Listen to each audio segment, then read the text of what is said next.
Hi girls. Today our topic is preparation of final accounts of company with adjustments. ఈ రోజు మనకు ముఖ్యమైన అంశము కంపెనీ యొక్క ముగింపు లెక్కలు సర్దుబాట్లతో కలిపి. In previous class we discussed pro forma profit and loss statement and balance sheet. This is our problem. Following is the trial balance of Z Limited as on 31st March 2016. 31 March 2016 నాటికి G limited యొక్క అంకణ క్రింది విధముగా ఉన్నది. Debit balances rupees, credit balances rupees. Debit నిల్వలు రూపాయలు, credit నిల్వలు రూపాయలు. Opening stock 75,000, ప్రారంభ సరుకు 75,000, పర్చేజెస్ 2,45,000, కొనుగోళ్లు 2,45,000, వేజెస్ 30,000, 30,000, వేతనాలు 30,000, క్యారేజ్ 950, రవాణా 950, ఫర్నిచర్ 17,000, ఫర్నిచర్ 17,000, సాలరీస్ 7,500, జీతాలు 7,500, రెంట్ 4,000, అద్దె 4,000, పర్చేజ్ రిటర్న్స్ 10,000, కొనుగోలు వాపసులు 10,000, సేల్స్ 3,40,000, అమ్మకాలు 3,40,000, డిస్కౌంట్ రిసీవ్డ్ 3,000, వచ్చిన డిస్కౌంట్ 3,000, సర్ప్లస్ అకౌంట్ 15,000, మిగులు ఖాతా 15,000, షేర్ క్యాపిటల్ 1,00,000, వాటా మూలధనం 1,00,000, క్రెడిటార్స్ 17,500, రుణదాతలు 17,500, జనరల్ రిజర్వ్ సాధారణ రిజర్వ్ 15,500, సన్డ్రీ ట్రేడ్ ఎక్స్పెన్సెస్ వివిధ వర్తక ఖర్చులు 16,950, వివిధ వర్తక ఖర్చులు 16,950, డెటార్స్ 27,500, రుణగ్రస్తులు 27,500, ప్లాంట్ అండ్ మిషనరీ ప్లాంట్ మరియు యంత్రాలు 29,000, క్యాష్ ఎట్ బ్యాంక్లో నగదు 45,300, పేటెంట్లు 4,800, 4,800, పేటెంట్లు 4,800, బిల్స్ రిసీవబుల్ బిల్స్ రిసీవబుల్ 5,000, వసూలు బిల్లులు 5,000, బిల్స్ పేయబుల్ చెల్లింపు బిల్లులు 7,000, చెల్లింపు బిల్లులు 7,000, debit total 5,08,000, credit total 5,08,000, debit నిల్వల మొత్తం 5,08,000, క్రెడిట్ నిల్వల మొత్తం 5,08,000. These are adjustments. First adjustment is closing stock was rupees 88,000. మొట్టమొదటి సర్దుబాటు ముగింపు సరుకు 88,000. Number 2, provide for income tax at the rate of 35% and corporate dividend tax at the rate of 10%. ఆదాయ పన్ను కొరకు ఏర్పాటు 35% మరియు కార్పొరేట్ డివిడెండ్ పన్ను 10%. Depreciate plant and machinery at 15%, furniture 10%, patents at 5%. Plant మరియు యంత్రాలపై తరుగుదల 15%, ఫర్నిచర్పై తరుగుదల 10%, పేటెంట్లపై తరుగుదల 5%. Next Number 4, outstanding rent amounted to rupees 800 and outstanding salaries rupees 900. చెల్లించాల్సిన అద్దె 800, చెల్లించాల్సిన జీతాలు 900. Provide rupees 510 for doubtful debts. రాని బాకీల కొరకు ఏర్పాటు 510 రూపాయలు. The board recommends payment of dividend at the rate of 15% per annum. సంవత్సరానికి డివిడెండ్ చెల్లింపు 15% బోర్డు వారు సిఫారసు చేసినారు. Next Number 7, transfer the minimum required amount to general reserve. సాధారణ రిజర్వుకి కనిష్ట మొత్తమును బదిలీ చేయండి. Prepare final accounts for the year ending 31st March 2016. 31 March 2016తో అంతమయ్యే సంవత్సరానికి కంపెనీ యొక్క ముగింపు లెక్కలు తయారు చేయండి. Solution is as follows. First of all we have to prepare working notes for statement of profit and loss. మొట్టమొదటిగా లాభ నష్టాల నివేదిక కొరకు వర్కింగ్ నోట్స్ తయారు చేయాల్సి ఉంటుంది. Number 1, employee benefit expenses. Under this we have to show wages and salaries. wages 30,000, salaries 7,500 plus outstanding. This outstanding salary is given in adjustment. For first time it is added, for second time it shown under balance sheet under current other current liabilities, that is 900. That means at present we are adding this outstanding to salaries, that is 900. By adding this 900 we get 8,400. Total we get 38,400. ఉద్యోగస్తుల ప్రయోజనాల ఖర్చులు. ఈ అంశం క్రింద ఈ శీర్షిక క్రింద మనం జీతాలు వేతనాలు చూపించడం జరుగుతుంది. ఉద్యోగస్తుల ప్రయోజనాల ఖర్చులు. వేతనాలు 30,000, జీతాలు 7,500 ప్లస్ చెల్లించాల్సిన జీతం మనకి 900 సర్దుబాటులో ఇచ్చారు. అనగా సర్దుబాటులో ఇచ్చారంటే 2 సార్లు చూపించాలి. మొట్టమొదటిగా లాభ నష్టాల నివేదికలో ఈ యొక్క జీతానికి యాడ్ చేయడం జరిగింది. రెండవసారి ఆస్తి అప్పుల పట్టీలో అప్పుల వైపు ఇతర ప్రస్తుత అప్పుగా మనం చూపించడం జరుగుతుంది. ప్రస్తుతం మనం లాభ నష్టాల నివేదికలో ఉన్నాం కాబట్టి జీతాలకి యాడ్ చేయడం జరిగింది. 900 కూడగా మనకి 8,400 రావడం జరిగింది. మొత్తం 38,400 మనకి టోటల్గా మనం చూపించడం జరిగింది.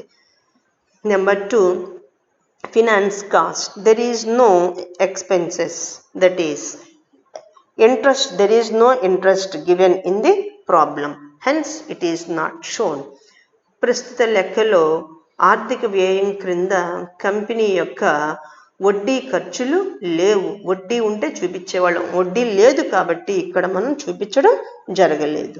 There is no interest, hence it is not shown under finance cost. Number 3, depreciation and amortization expenses. Depreciation on plant 15%. The value of plant is 29,000 into 15/100. We get 4,350. Depreciation on furniture at the rate of 10%. The value of furniture is 17,000. That is 17,000 into 10/100. We get 1,700. Depreciation on patents 4,800 into 5/100. We get 240. That is total 6,290. తరుగుదల మరియు లుప్తత ఖర్చులు. Plant మీద 15% తరుగుదల కట్టమని చెప్పారు. Plant విలువ 29,000 into 15/100 అనగా 4,350 రావడం జరిగింది. ఫర్నిచర్ మీద తరుగు 10%, విలువ 17,000. 17,000 ఇంటూ 10/100 అనగా 1,700. పేటెంట్ల మీద తరుగుదల 5% అన్నారు. పేటెంట్ల యొక్క విలువ 4,800 కాబట్టి 4,800 ఇంటూ 5/100 అనగా 2,240 మనకి రావటం జరిగింది. టోటల్ మొత్తం 6,290 రావడం జరిగింది. నాలుగోది, that is fourth one is other expenses. That is we have to show various other expenses under other expenses. Carriage 950, rent 4,000 plus outstanding.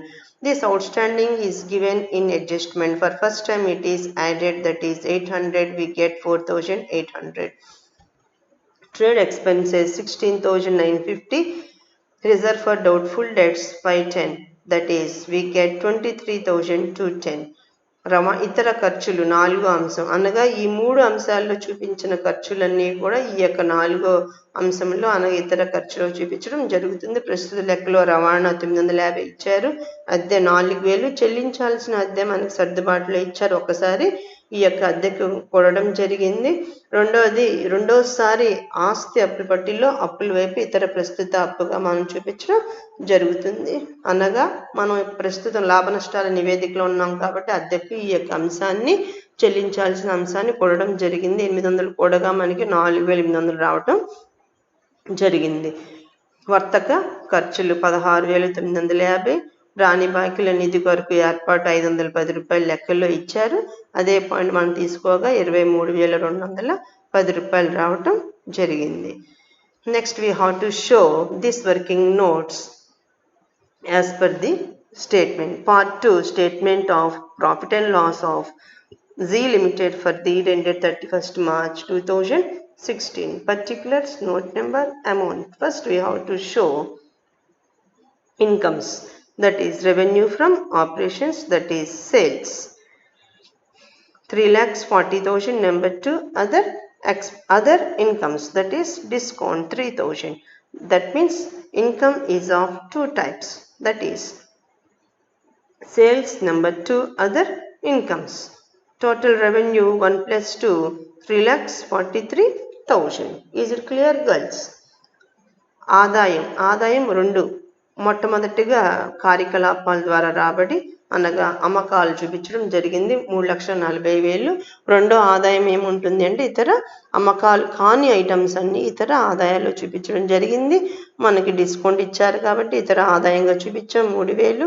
మొత్తం రాబడి మనకి అనగా అమ్మకాలు ఇతర ఆదాయాలు చూపిస్తే కలిపితే మనకి 3,43,000 రావటం జరిగింది. Number 4, expenses purchases 2,45,000 minus difference between closing stock and the opening stock, that is closing stock 88,000 minus opening stock 75,000. Difference between closing stock and opening stock is 13,000. We deduct this difference amount from purchases, that is 2,45,000. We get 2,22,000. Once again I am repeating this point because it is very important calculation. Purchases 2,45,000.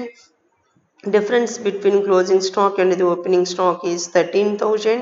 We deduct this 13,000 from purchases, we get 2,22,000. నాలుగోది ఖర్చులు. కొనుగోలు 2,45,000, ముగింపు సరుకు 88,000 minus ప్రారంభ సరుకు 75,000. అనగా ముగింపు సరుకుకి ప్రారంభ సరుకు మధ్య తేడాన్ని మనం తీసివేయడం జరిగింది. అనగా 13,000 తీసివేస్తే మనకి 2,22,000 రావడం జరిగింది. మరోసారి రిపీట్ చేస్తున్నానమ్మా. కొనుగోలులో నుంచి ముగింపు సరుకుకి ప్రారంభ సరుకు మధ్య ఉన్న తేడా 13,000ని మనం తీసివేయగా 2,22,000 రావటం జరిగింది. As per working notes, employee benefit expenses, note number 1, 38,000. Finance cost, number 2, nil. Depreciation amortization expenses 6,290. Other expenses, number 4, 23,210. ఉద్యోగస్తుల ప్రయోజనాల ఖర్చులు వర్కింగ్ నోట్స్ ప్రకారం నోట్ నెంబర్ 1 38,000. ఆర్థిక వ్యయం లెక్కలో లేదు కాబట్టి నిల్ అని రాయడం జరిగింది. తరుగుదల మరియు లుప్తత ఖర్చులు 6,290. ఇతర ఖర్చులు 23,210. మొత్తం ఖర్చులు 2,89,900. Next number 5, profit before tax 3 minus 4, that is total revenue minus total expenses, we get 53,100. After that, provision for tax 53,100 into 35/100. We calculate tax on profit, that is we get 18,585. After that, 7th item, profit after tax, just 5 minus 6, that is 34,515. We get profit after tax. పన్నుకు ముందు లాభం అనగా మొత్తం రాబడిలోంచి మొత్తం ఖర్చులు తీసివేయగా 53,100 రావడం జరిగింది. తర్వాత పన్నుల కొరకు ఏర్పాటు మనకు సర్దుబాటులో ఇచ్చారు. ఈ పన్ను దేని మీద కట్టాలి? లాభం మీద కట్టాలి. లాభం ఎంత వచ్చింది? 53,100. దాని మీద 35% వాడిచ్చాడు. 18,585 చూపించడం జరిగింది. పన్ను తర్వాత లాభం అనగా పన్నుకు ముందు లాభంలో నుంచి పన్ను తీసివేస్తే పన్ను తర్వాత లాభం రావడం జరిగింది 34,515. After that, this is very important table. That means in the present problem, transfer to general reserve percentage is not given. When transfer to general reserve percentage is not given, we have to follow this table. సాధారణ రిజర్వ్కి ఎంత బదిలీ చేయాలనేది లెక్కలో ఇవ్వకపోతే కనుక ఈ పట్టి అనేది మనం అవలంబించాల్సి ఉంటుంది. Propose dividend, that is more than 10 up to 12.5%, 2.5% we have to transfer. More than 12.5% up to 15% we have to transfer 5%. More than 15% up to 20% we have to transfer to general reserve 7.5%. More than 20% 10%. Is it clear, girls? ప్రతిపాదిత dividend సాధారణ రిజర్వ్కి బదిలీ. ఎప్పుడు ఈ యొక్క పద్ధతి మనం అవలంబిస్తాము అంటే సాధారణ రిజర్వ్కి ఎంత బదిలీ చేయాలో లెక్కలో ఇవ్వనప్పుడు దీని ప్రకారం మనం బదిలీ చేయాల్సి ఉంటుంది. 10% మించి 12.5% లోపు ఉంటే కనుక సాధారణ రిజర్వ్కి 2.5% బదిలీ చేయాలి.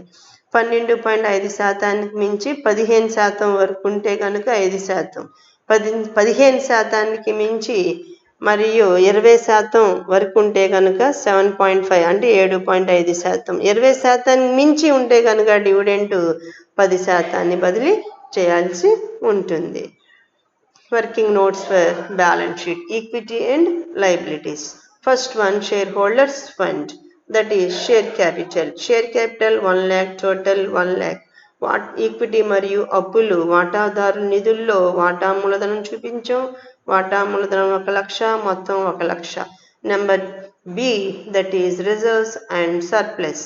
General reserve 15,500. We have to transfer proposed dividend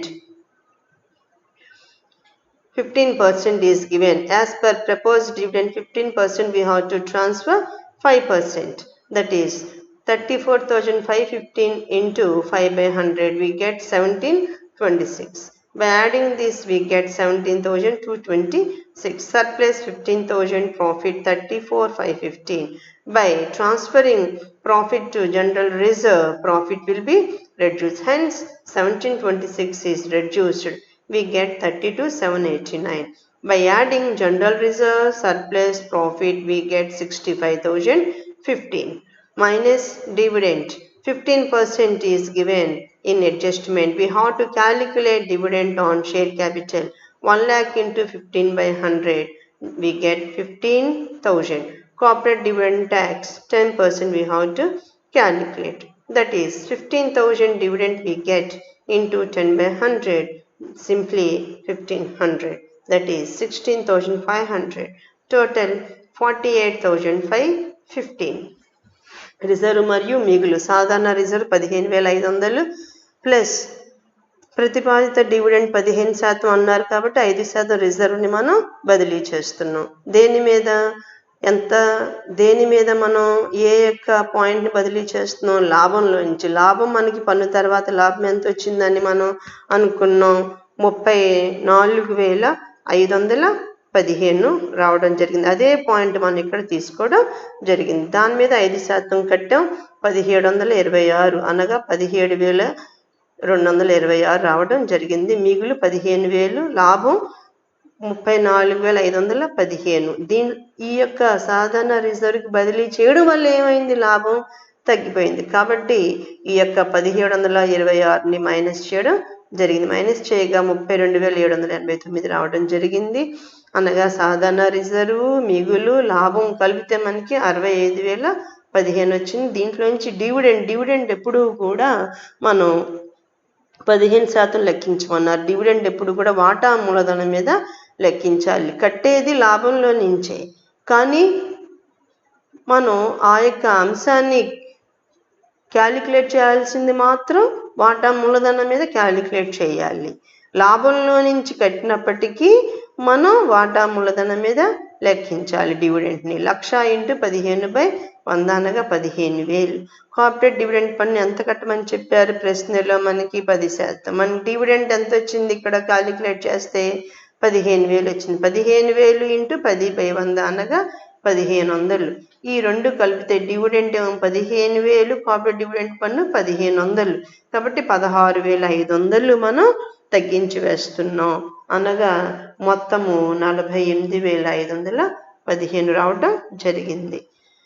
Note, proposed dividend is 15%. That lies between 12.5% and 15%. So we have to transfer 5% to general reserve. ప్రతిపాదిత డివిడెండ్ 15% ఉంది. అనగా ఈ 15% దేంట్లో ఉంది? 12.5 15% ఉంది. కాబట్టి మనం ఇచ్చిన పట్టీ ప్రకారం 5% లాభాన్ని సాధారణ రిజర్వ్కి బదిలీ చేయడం జరిగింది. Number 2, that is share application money pending allotment nil. కేటాయింపు చేయాల్సిన వాటా దరఖాస్తు సొమ్ము లేదు కాబట్టి నిల్ అని పెట్టాం. Number 3, that is D, long term liabilities. There are no debentures, hence it is nil. దీర్ఘకాలిక అప్పులు లేవు కాబట్టి నిల్ అని రాయడం జరిగింది. నెంబర్ 4, లైబిలిటీస్ కరెంట్ లైబిలిటీ, ప్రస్తుత అప్పులు. షార్ట్ టర్మ్ బారోయింగ్స్ నిల్. స్వల్పకాలిక అప్పులు ఏమీ లేవు. Trade payables creditor 17,500, bills payable 7,500, రుణదాతలు 17,500, చెల్లింపు బిల్లులు 7,500, అనగా 24,500 మనం వర్తకపు చెల్లింపులో చూపించడం. వర్తకపు చెల్లింపులు ఏం చూపించాలి? రుణదాతల్ని, చెల్లింపు బిల్లుల్ని చూపించాలి. ఇతర ప్రస్తుత అప్పులు, చెల్లించాల్సిన అద్దె 800, చెల్లించాల్సిన జీతాలు 900. ఈ 2 పాయింట్స్ మనకి సర్దుబాటులో ఇచ్చారు. ఒకసారి సంబంధిత అంశాలకి కూడి రెండోసారి ఇతర ప్రస్తుత అప్పుల్లో చూపించడం జరిగింది. 2 కూడితే 1700 రావడం జరిగింది. Other current liabilities are outstanding rent 800, outstanding salaries 900. These two items are added to particular items. That means it is given in adjustment. For first time it is shown under profit and loss statement. Second time it must be shown under other current liabilities. That is, we add outstanding rent 800, outstanding salaries 900. We get total 1700. After that, short-term provisions, provision for tax is given in adjustment. That is, for first time it is deducted from profit before tax 18,585. Proposed dividend 15,000. Outstanding corporate dividend tax 1,500. Altogether 35,085. స్వల్పకాలిక ఏర్పాట్లలో పన్నుల కొరకు ఏర్పాటు చూపించడం జరిగింది. 18,585. ప్రతిపాదిత dividend 15,000. చెల్లించాల్సిన corporate dividend పన్ను 1,500. ఈ 3 అంశాలు కలిపితే మనకి 35,085 రావడం జరిగింది. Assets, fixed assets. Assets are of 3 types: fixed assets, number 2 long-term investments, number 3 current assets. Fixed assets, under that tangible assets, plant and machinery 29,000 minus depreciation 4,350, that is 24,650. Furniture 17,000 minus depreciation 1,700, 15,300, total 39,950. Intangible assets, patents 4,800 minus write-off 240, total 4,560. స్థిర ఆస్తులు 3 రకాలు. స్థిర ఆస్తులు number 2 దీర్ఘకాలిక పెట్టుబడులు, number 3 ప్రస్తుత ఆస్తులు. Number 1 స్థిర ఆస్తుల్లో మళ్ళీ 2 ఉంటాయి. కనిపించే ఆస్తులు, ప్లాంట్ యంత్రాలు 29,000 మైనస్ తరుగుదల 4,350, తీసివేయగా 24,650. ఫర్నిచర్ 17,000 మైనస్ తరుగుదల 1,700, 15,300, మొత్తం 39,950. తర్వాత కనిపించని ఆస్తులు అనగా పేటెంట్లు ఉన్నాయి 4,800, దాని నుంచి 240 రద్దు చేస్తే మనకి 4,560 రావడం జరిగింది. రెండో ఆస్తి మనకి దీర్ఘకాలిక పెట్టుబడులు లేవు కాబట్టి నీళ్ళని రాయడం జరిగింది. మూడో ఆస్తి ప్రస్తుత ఆస్తులు, that is current assets, inventories. We have to show closing stock. For first time it is shown in profit and loss statement. For second time in balance sheet. ముగింపు సరుకు 2 సార్లు చూపించాలి. ఒకసారేమో లాభ నష్టాల నివేదికలో చూపించాం, రెండోసారి ఇన్వెంటరీలో చూపించాలి. మొత్తం 88,000. Trade receivables, debtors 27,500 minus reserve for doubtful debts 510. We deduct this item, we get 26,990. Bills receivable 5,000. రుణగ్రస్తులు inventory తర్వాత వర్తక వసూళ్లు చూపిస్తాం. వర్తకపు వసూళ్ళలో రుణగ్రస్తులు 27,500 మైనస్ రాని బాకీల మీద 510, మొత్తం తీసివేస్తే 26,990 వచ్చింది. వసూళ్లు బిల్లులు 5,000 కూడితే మనకి 31,990. నగదు మరియు నగదు సమానతలు, బ్యాంకులో నగదు 45,300, మొత్తం 45,300. నగదు cash and cash equivalent, we have to show cash at bank 45,300, total 45,300. Other current assets, ఇతర ప్రస్తుత ఆస్తులు నిల్. We have to show as per statement part 1, statement of balance sheet of Zee Limited for the year ended 31st March 2016. 31 March 2016తో అంతమయ్యే కాలానికి G limited యొక్క ఆస్తి అప్పుల పట్టి నివేదిక part 1. Equity and liabilities, we have to show shareholders fund share capital A 1 lakh, reserves and surplus B 48,515. వాటాదారుల నిధులు వాటా మూలధనము A 1,00,000, రిజర్వ్ మరియు మిగులు B 48,515. Number 2 share application money pending allotment, కేటాయింపు చేయాల్సిన వాటా దరఖాస్తు సొమ్ము C nil. Number 3 long term borrowings D nil, దీర్ఘకాలిక అప్పులు లేవు. Next one number 4th liabilities, current liability, short term borrowings E nil, trade payables F 24,500, other current liabilities G 1,700, short term provisions H 35,085, total liabilities 2,09,800. ప్రస్తుత అప్పులు స్వల్పకాలిక అప్పులు ఈ నిల్, వర్తక చెల్లింపులు F 24,500, ఇతర ప్రస్తుత అప్పులు 1,700, స్వల్పకాలిక ఏర్పాట్లు 35,085 రూపాయలు. మొత్తం అప్పులు 2,09,800. Assets are of 3 types. Fixed assets, under that tangible assets I 39,950, intangible assets J 4,560. ఆస్తులు 3 రకాలు. స్థిరాస్తుల్లో కనిపించే ఆస్తులు I 39,950, కనిపించని ఆస్తులు J 4,560. దీర్ఘకాలిక పెట్టుబడులు long term investments K nil. After that, number 3rd asset is current assets. మూడో ఆస్తి ప్రస్తుత ఆస్తులు ఇన్వెంటరీలు, that is L 88,000, ఇన్వెంటరీలు L 88,000. Trade receivables, వర్తక వసూళ్లు M 31,990, cash and cash equivalent and 45,300, నగదు మరియు నగదు సమానతలు N 45,300. అదర్ కరెంట్ అసెట్స్, ఇతర ప్రస్తుత ఆస్తులు O nil. Inventories, trade receivables, cash and cash equivalent, other current assets, ప్రస్తుత ఆస్తులు, ఇన్వెంటరీలు, వర్తకపు వసూళ్లు, నగదు మరియు నగదు సమానతలు, ఇతర ప్రస్తుత ఆస్తులు. మొత్తం ఆస్తులు కూడగా మనకి 2,09,800. All total, that is third 3 types of assets. By adding 3 type of assets, fixed assets, long term investments, number 3 current assets, we get 2,09,800. మొత్తం ఆస్తులు కూడగా మనకి 2,09,800 రావటం జరిగింది. అప్పులు కూడా same amount, that means liabilities 2,09,800, assets 2,09,800. Reference books, Corporate Accounting, Kalyani Publishers, SP Jain, KL Noran. Once again I am repeating, liabilities are of 4 types, that is shareholders fund, share application money pending allotment, long term borrowings, short term, that is current liabilities.